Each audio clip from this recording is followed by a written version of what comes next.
नमस्कार दोस्तों, मैं प्रिया द्विवेदी अपने चैनल सेलेशियर मीमोर में आप सभी का स्वागत करती हूँ। सब कुशल मंगल तो है ना। आज का मेरा टॉपिक है बच्चे। बच्चों के आपने ये चीज़ देखी होगी कि हर एक घर में आजकल सभी का एक ही कंप्लेन है, बच्चा बहुत डिमांडिंग है। डिमांडिंग क्यों नहीं होगा, आप ही लोग तो पूरा कर रहे हैं। तो चलो थोड़ा सा साइंटिफिकली इसके बारे में जानते हैं। जो बच्चे होते हैं ना, लिटरली उन्हें कुछ पता नहीं होता, उनका ब्रेन 8 साल तक डेवलप हो ही रहा होता है। बच्चे है ना, सीरियसली क्रिमिनल है। बच्चों के दिमाग को पढ़ना बहुत मुश्किल है आजकल के। देखो, जनरेशन चेंज हो रही है, वो बहुत अच्छा है, क्योंकि पहले के जो पेरेंट्स थे वो सिर्फ मारने पीटने में ही बिलीव करते थे। बच्चा अपने आप खेल कूद के बड़ा हो गया तो ठीक है, अच्छा कुछ बन गया, अफसर वफसर तो ठीक है। अभी के पेरेंट्स बहुत कॉन्शियस और बहुत सॉफ्ट हो चुके हैं अपने बच्चों को लेकर। तो उसमें एक्चुअली ये पॉइंट आ जाता है कि बच्चे बाहर के लोगों से, जैसे पापा इसके पास तो इतनी बड़ी बाइक है, मुझे भी चाहिए। पापा इसके पास साइकिल है, मुझे भी चाहिए। तो वो इतना प्रेशर जनरेट कर देते हैं अपने पेरेंट्स को कि पेरेंट्स को लाकर ही देना पड़ता है। ये चीज़ मेरे घर पे भी है, मैं सच बताऊं तो। और मैं हमारे घर वाले भी मजबूर हो जाते हैं कि क्या ही करें, देना ही पड़ेगा। बट एक चीज़ ये मैंने समझी कि बच्चों के साथ है ना, सब लोग प्ले करते हैं। बाहर का जो ट्रैफिक है ना, जो जिनके पेरेंट्स ला कर दे रहे हैं, जिनके पेरेंट्स नहीं ला कर दे रहे हैं, और फिर जिस तरीके से रिप्रेजेंट होता है वो चीज़ें लाना न लाना, वो बच्चों के दिमाग में हावी करता है। उनको पता है उनके पास साइकिल है तो है, बट उसका यूज़ नहीं पता। इम्पॉर्टेंट है यूज़, आपके ज़िंदगी की सही मायने, और वो स्टार्टिंग से ही पता होना चाहिए। बड़े होने के बाद, धक्के खाने के बाद कोई मतलब नहीं है। बच्चा पता है जब छोटा होता है ना, तो बहुत सारे लोगों की कंप्लेन होता है बच्चा पढ़ता ही नहीं है, पढ़ने बैठता ही नहीं। अरे भाई, जो बच्चा 7-8 साल तक आपके कहने पे इधर उधर कूदा है, वो कैसे बैठेगा। पढ़ाई से पहले इम्पोर्टेंट है आपके बच्चों को बैठाओ, आधा घंटा सिर्फ बैठाओ, कुछ मत दो उसे, सिर्फ पढ़ने के लिए उसे सिर्फ बैठा दो, ना किताब ना कुछ। जब वो बैठना सीखेगा ना, तब वो पढ़ना भी सीखेगा। ये इसीलिए आजकल के लोग प्ले स्कूल में डालते हैं, प्ले ग्रुप में डालते हैं, कि एटलीस्ट वो घर से जाना सीखे, कहीं आधा घंटा रहना सीखे, उसके बाद वो पढ़ना सीखे। उसके ऊपर कितनी सारे पेमेंट होते हैं, कितनी सारी फीस है उसके लिए। वो खुद हम क्यों घर पे नहीं करते। बच्चा रोआ, मोबाइल दे दो। बच्चा इरिटेट हुआ, मोबाइल दे दो। बच्चा डिमांड कर रहा है, चीज़ें ला कर दे दो। छोड़ दो ना काम, कपड़े मत धो, बर्तन मत धो, बैठते हैं ना बच्चे के साथ, बैठाना सीखिए, और फिर उन्हें धीरे धीरे पढ़ाना सीखिए। ये तो रही बात पढ़ाई की। जब बच्चा पढ़ता है, आपने देखा होगा कि आजकल बहुत सारे ट्रैफिक हो चुके हैं बच्चों के लिए, कि क्या करना है क्या नहीं करना है। तो मेरे बहुत सारे सोर्स के थ्रू मैंने थोड़े से लिटरेचर सर्च किया है आप लोगों के लिए ही। माफ़ कीजिएगा, मैं इतनी ज़्यादा वो नहीं हूँ इन्फॉर्मेटिव। मुझे भी आप लोगों के लिए वीडियो बनाने के लिए दिन रात इन्फॉर्मेशन कलेक्ट करना पड़ता है, फिर उसको रिप्रेजेंट करना पड़ता है। तो बहुत सारे सोशली मैंने ये कनेक्ट किया कि बच्चों के लिए ना बहुत सारे ऑप्शंस हैं, बहुत सारे। वो डिसाइड हमें करना है कि हमारे बच्चे के अंदर क्या काबिलियत है। किसी के कहने से मैं क्रिकेटर बनूंगा, या बाहर जाके 2-3 छक्के मार दिए, लोगों ने तालियां बजा दी तो मैं क्रिकेटर बनूंगा या वॉलीबॉल बनूंगा, या तो राइटर बनूंगा क्योंकि कोई लिख रहा था। नहीं। हाँ, ये सही है कि आपके बच्चों को लिबर्टी देना माँ बाप का रोल है, लेकिन सही तरीके से लिबर्टी देना ये भी माँ बाप का रोल है। अगर आप अपने बच्चे को 24 घंटे दे रहे हो और आपको खुद पहचानना है कि ये क्या आगे जाके स्टूडियस बन सकता है, कुछ पढ़ाई में कर सकता है। और पता है आजकल का कंपटीशन इतना टफ हो गया है ना कि बच्चे जब तक मल्टीटास्किंग ना बने ना, मज़ा नहीं आता। बच्चों को इनिशियल स्टेज से ही है ना बिजी रखना चाहिए, और उस बिजी के साथ मज़ा भी लाना हमारा ही फर्ज है। कुछ लोग होते हैं रोबोटिक की तरह, स्कूल, ट्यूशन, फिर क्लासेस, फिर घर, पता ही नहीं चल रहा क्यों कर रहे हैं। एटलीस्ट स्टार्टिंग से ही हम उनको क्यों कर रहे हैं वो बताना सिखाए ना, बहुत मजा आएगा। और ट्रस्ट मी, बच्चों का दिमाग 8 साल तक डेवलप होता है, वो लोग बहुत बड़े साइंटिस्ट बन सकते हैं बचपन में ही। बहुत सारे लोगों का एग्जाम्पल्स है अपने पास कि बचपन से ही वो बहुत बड़े बड़े उम्दा काम कर रहे हैं। तो अगर आपके बच्चों को इंटरेस्ट है तो उसके पीछे का रीज़न बताइए, कारण बताइए कि आगे जाके क्या हो सकता है, और मल्टीपल टास्किंग में उन्हें रखिए। क्या पता उसी सब क्वालिटी में से कोई एक उनका करियर हो जाए। करियर आज के टाइम पे कोई डिसाइडेड नहीं है, कल कुछ भी हो सकता है।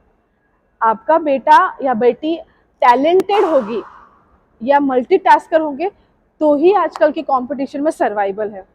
हाँ, बट ये जो पैनिक सिचुएशन आ जाता है ना, अरे इसका बेटा ये कर रहा है, इसकी बेटी ये कर रही है, तो हमें भी अपने बच्चे को ये सब देना। अपने बच्चे की काबिलियत या पोटेंशियल आप ही को पता है। आपको अगर वो मल्टीपल चीजें नहीं कर सकता तो आप उसे फोर्स नहीं कर सकते, क्योंकि बाय फोर्स की चीजें काम नहीं आती है। आप अगर वो 2-3 चीजें कर सकते हैं या सिर्फ एक ही चीजें कर सकते हैं तो उसे वही करने दीजिए, और उसके बारे में जानिए कि वो धीरे धीरे वो स्टेप पे जा रहा है कि नहीं। क्योंकि कुछ लोग होते हैं जो स्लो प्रोसेसिंग वाले होते हैं, स्लो एनगल्फ करते हैं चीज़ों को, और कुछ होते हैं जो फटाफट कर लेते हैं। तो वो धीरे धीरे चीज़ें समझकर हमें अपने बच्चों के अंदर चेंजेस लाने चाहिए। क्या आपको पता है कि अपने भारत में I think 93% by the help of सर्वे ये पता चला है कि 93% बच्चों को जो 14 से 21 साल तक है उन लोगों को बहुत स्ट्रगल करना पड़ता है अपने करियर को सिलेक्ट करने के लिए। और कितनी सारी जॉब अपॉर्चुनिटीज़ हैं या स्कोप है अपने इंडिया में, उनको पता ही नहीं है। तो मैं एक सर्वे के थ्रू या रिसर्च के थ्रू कुछ कंटेंट्स लाई हूँ जो बेस्ट जॉब अपॉर्चुनिटीज़ हो सकती है, वो मेरे डिस्प्ले पर है। फर्स्ट है chartered accountant, doctorate, certified nurses, और डेटा साइंटिस्ट। डेटा साइंटिस्ट के बाद मैनेजमेंट, सर्कुलेशन, मार्केटिंग मैनेजर्स। आपको मेरे पूरे स्क्रीन पर स्कोप्स दिख जाएंगे। अपने इंडिया में ना अभी तक के अंदर 18% जॉब अपॉर्चुनिटी राइज हुई है इन सॉफ्टवेयर डेवलपमेंट में, सॉफ्टवेयर इंजीनियरिंग में। सॉफ्टवेयर इंजीनियरिंग क्या होता है प्लीज़ गूगल कीजिए, और अपने बच्चों के इंटरेस्ट के हिसाब से उनके अंदर ज़रूर सॉफ्टवेयर डेवलपर या इंजीनियर बनाइए। मेडिकल का स्कोप तो कभी नहीं जाएगा, पहले भी उतना था, आज भी उतना है। बस जो मेडिकल के अंदर जो क्राइटेरिया थी, कैटेगरीज थी, उसके अंदर थोड़ा चढ़ा उतार था, जिसके सर्टिफाइड नर्सिस। सबसे बेस्ट एग्जांपल है कोरोना। कोरोना में डॉक्टर्स से ज़्यादा लोग नर्सिस प्रिफर कर रहे थे। तो सूत्रों के हिसाब से सर्टिफाइड नर्सिस का जॉब अपॉर्चुनिटी 2024 तक में बहुत ज़्यादा बढ़ गया है। तो ये भी बहुत बेस्ट अच्छा करियर सिलेक्शन आप लोगों के लिए हो सकता है। उसके बाद थेराप्यूटिस्ट, बीमारियाँ नहीं आएंगी, नहीं जाएंगी, आती रहेंगी, उनके लिए जो थेराप्यूटिस्ट चाहिए उसका बहुत अच्छा स्कोप है आज आप लोगों के बच्चों के लिए। अब जो है वो स्पीच लैंग्वेजेस, आपने देखा होगा कि मल्टीपल लैंग्वेजेस का बहुत ज़्यादा स्कोप है, कि मल्टीपल लैंग्वेजेस का आप अपने फ्यूचर के लिए एक बहुत अच्छा स्कोप बना सकते हैं। दूसरा है डेटा एनालिस्ट। डेटा एनालिस्ट आजकल बहुत ज़्यादा फुल फेज में चल रहा है। प्लीज़ आप ये सारी चीज़ें गूगल पे सर्च कीजिए और अपने अपने हिसाब से इसको अपने अपने जॉब करियर को सिलेक्ट कर सकते हैं। दूसरा है digital marketing. Digital marketing is social media. जैसे डेटा मैनेजिंग में, डेटा एनालिसिस में ये होता है कि कौन सी जगह पर कहाँ पे ये डेटाज अवेलेबल होते हैं वो लोग उस हिसाब से करते हैं। माफ़ कीजिएगा, मैं आप लोग भी जितना एक्सपर्ट नहीं हूँ डेटा एनालिस्ट में, बट ये बहुत अच्छी स्कोप है। फिर डिजिटल मार्केटिंग के अंदर सोशल मीडियाज आ गया कि पहले हमें मार्केटिंग के लिए होल्डर्स और वो सारी चीज़ें चाहिए होती थी, अभी आप डिजिटली आप हर एक चीज़ बनाकर रिप्रेजेंट कर सकते हो अपने बारे में, तो उसको लेकर बहुत अच्छी जॉब अपॉर्चुनिटीज़ हैं। सोशल मीडिया रिलेटेड जो मेरा टॉपिक है, मैंने ऑलरेडी इस पे वीडियो अपलोड किया हुआ है, प्लीज़ मेरे डिस्क्रिप्शन बॉक्स में जाकर देखिए कि सोशल मीडिया या डिजिटल मार्केटिंग आपको कैसे ग्रोथ दे सकता है, कौन से फॉर्म में दे सकता है। और उसके बाद आता है फाइनेंशियल सपोर्ट सिस्टम। पैसा ही सब कुछ है वालों के लिए सबसे बेस्ट है चार्टेड अकाउंटेंट। अपने इंडिया में टैक्स रिलेटेड जो भी नॉमिनल्स होते हैं उसके लिए बेस्ट करियर चॉइस है आपका चार्टेड अकाउंटेंट। अब सर्टिफाइड नर्सेज, थेराप्यूटिक्स की बात हुई तो डॉक्टर एंड सर्जन्स कहाँ जाएंगे? चोट वोट लगेगी तो डॉक्टर्स के पास ही जाना पड़ेगा। तो सबसे बेस्ट है डॉक्टर्स एंड सर्जन्स। आप उसके अंदर अपने स्कोप में ले सकते हैं कि डॉक्टर्स कौन से एमबीबीएस के बाद कौन सा मास्टर्स करना है, सर्जन्स में कौन से स्पेसिफिक सर्जन बनना है। तो ये सारी चीज़ें आपके लिए बूस्टिंग जॉब अपॉर्चुनिटीज़ या करियर अपॉर्चुनिटीज़ हैं। बच्चों को ना भ्रमित करना बहुत इजी हो जाता है, और वो खासकर वो बच्चों को जहाँ से पेरेंट्स डिटैच हो जाते हैं, पेरेंट्स की बातें डिटैच हो जाती हैं। तो आप सबसे मेरा रिक्वेस्ट यही है कि एटलीस्ट पेरेंट्स को अपने बच्चों को गरीबी का भी इम्पोर्टेंस, गरीबी का स्ट्रगल और अमीरी का हर एक इन्फॉर्मेशन देना, और करियर कौन सा सही रहता है आगे जाकर वो बताना बहुत इम्पोर्टेंट है। सोशल मीडिया से इन्फ्लुएंस हो जाना या फ्रेंड या दोस्तों से या तो कहीं और से इम्प्रेस होकर और वो करियर सिलेक्ट करना और उसके बाद पता चले कि ये तो मेरा एरिया था ही नहीं, तो वो क्या होता है, एक डिस्टर्बिंग मूड या डिस्टर्बिंग कल्चर आपके घर में बना देता है। तो बहुत अच्छा है कि बच्चों को बारीकी से जानो और बच्चों से बात करो। आजकल का सबसे ज़्यादा प्रॉब्लम है कि पेरेंट्स अपने बच्चों से बात नहीं करते। लिटरली ये हर एक घर की कहानी है कि सिर्फ जजमेंट आता है एक और एक डिमांड आती है बस। बारीकी से बात करना, गहराई से बात करना कि अगर मान लो कोई है एक फैमिली जो थोड़ा फाइनेंशियली इतनी सपोर्टिव नहीं है, दैट्स ओके, गलत नहीं है, तो वो उसे बताना, उसे समझाना बहुत इम्पोर्टेंट है। आज हम गरीब हैं, कल अमीर बनेंगे और कैसे बनेंगे वो प्लानिंग से अपने बच्चों को समझाना बहुत ज़रूरी है आजकल के टाइम पर। आजकल के बच्चों को यही नहीं पता उनकी कॉलेज की फ़ीस, स्कूल की फ़ीस, पापा की सैलरी, घर का खर्चा क्या है।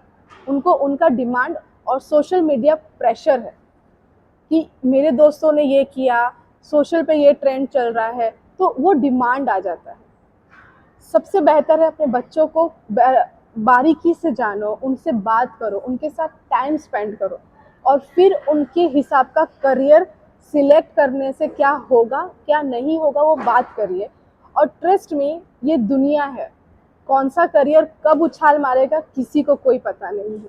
किसे पता था कि ये सोशल मीडिया इतना सर चढ़कर बोलेगा। बच्चे आजकल मोबाइल पर ही रहते हैं, तो चलो बच्चों से थोड़ा बात कर लेते हैं। सारा काम पेरेंट्स पे मत डालो। चलो ठीक है, पेरेंट्स को सपोर्ट करना चाहिए, आपके बारे में जानना चाहिए, समझना चाहिए, दैट्स ओके, बट खुद की भी कोई रिस्पॉन्सिबिलिटी होती है। कौन सा करियर कितना लाइफ लॉन्ग चलेगा, कहाँ तक चलेगा, उसकी रिस्पॉन्सिबिलिटी सिर्फ आपकी नहीं है एक्चुअली में, कि कल को कुछ बनोगे नाम तो आप ही का होगा ना। कोई भी करियर सिलेक्ट करने से पहले ना स्टडी करो, बहुत ज़रूरी है। जब तक आप स्टडी नहीं करोगे, ये सच्चाई है कि एक कहावत सुनी है आपने? एक राजा था, दो माली थे, माली को अपॉइंट करना था, तो उसने बोला कि एक काम करते हैं, जाओ तुम दोनों ये पेड़ काट लो, दोनों पेड़ है, दोनों को काट। तो एक माली बहुत एग्रेसिव था, चाहता था कि वो राजा के दरबार पे काम करे। माला बोल दिया मैं। तो वो गया, फटाफट आरी ली और काटने लगा। ठीक है। दूसरा था, उठा, पेड़ को अच्छे से देखा पेड़ को, फिर अपने आरी को देखा, अच्छे से आरी को देखा, और जाते ही आरी की धार को तेज करने लगा पत्थर से। घंटों तक वो आरी को तेज करता रहा, और जो दूसरा था उस पे हंस कर वो फटाफट पेड़ को काटने पे लगा हुआ था और हंस रहा था कि अरे मूर्ख, क्या ही करेगा तू। दूसरा वाला आरी को तेज कर कर काफी देर बाद वो पेड़ के पास गया, पेड़ की जड़ों को देखा, और फिर एक आरी से पेड़ गिरा दिया। दूसरा मारता रहा। राजा एकदम अचंभा हो गया, पूछा ये कैसे किया।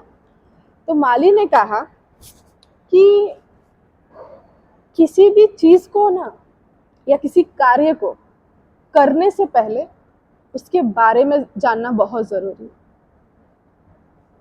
टूल्स हमारे पास है, चीज हमारे पास है, और काम करने के लिए भाग जाओगे ना, कुछ रिजल्ट नहीं आएगा, टाइम लगेगा। और कम समय में बेहतरीन करना हो ना, तो उसके पहले पढ़ाई करनी पड़ती है, समझना पड़ता है। तो राजा बहुत खुश हो गया और उसे अपने दरबार पे रख लिया। इससे क्या सीख मिलती है पता है? कोई करियर सिलेक्ट करना हो, या कोई पढ़ाई करना, या कोई कार्य करना, कुछ भी, उसके बारे में ना पहले थोड़ा जानो, समझो, और फिर कैसे करेंगे प्लान, उसका एग्जीक्यूट प्लान का करने का तरीका देखो, और उसके बाद एग्जीक्यूट करो। रिजल्ट बहुत अच्छा आएगा। ये पर्सनल एक्सपीरियंस से बता रही हूँ। फॉर एग्जाम्पल, मुझे माफ़ करिए, मैं ज़्यादा बहुत सारे करियर के बारे में नहीं जानती हूँ, बट एक करियर है hotel management. Hotel management as such बहुत अच्छा है, बट वो क्या है, स्पेसिफिक कंट्रीज या एरिया वाइज हो जाता है, आपको वहाँ पर जाना पड़ता है। देखो, कुछ फैमिलीज ऐसी होती है जो करियर के लिए, और कुछ लोग ऐसे होते हैं जो करियर के लिए कहीं भी भटक सकते हैं, जा सकते हैं अपने सपनों को पूरा करने। सबके पास ये पैसा या टाइम नहीं है, उन्हें भी बहुत सोच समझकर अपना करियर सिलेक्ट करना। देखो, मैं ये सारी चीज़ें ना बहुत प्रैक्टिकली बारीकी से बता रही हूँ। ये मत सोचो कि कोई मुकेश अंबानी है तो हम भी हो सकते। देखो, सबकी स्ट्रगल और सबके एग्जाम का पेपर अलग है। मुकेश अंबानी बनना ही गोल मत रखो, या शाहरुख खान बनना ही गोल मत रखो। हाँ, उन्हें एडमायर कर सकते हो, लेकिन है ना, सबके लाइफ के क्वेश्चन पेपर सच में बहुत अलग हो। ये भी पर्सनल एक्सपीरियंस से बता रही हूँ।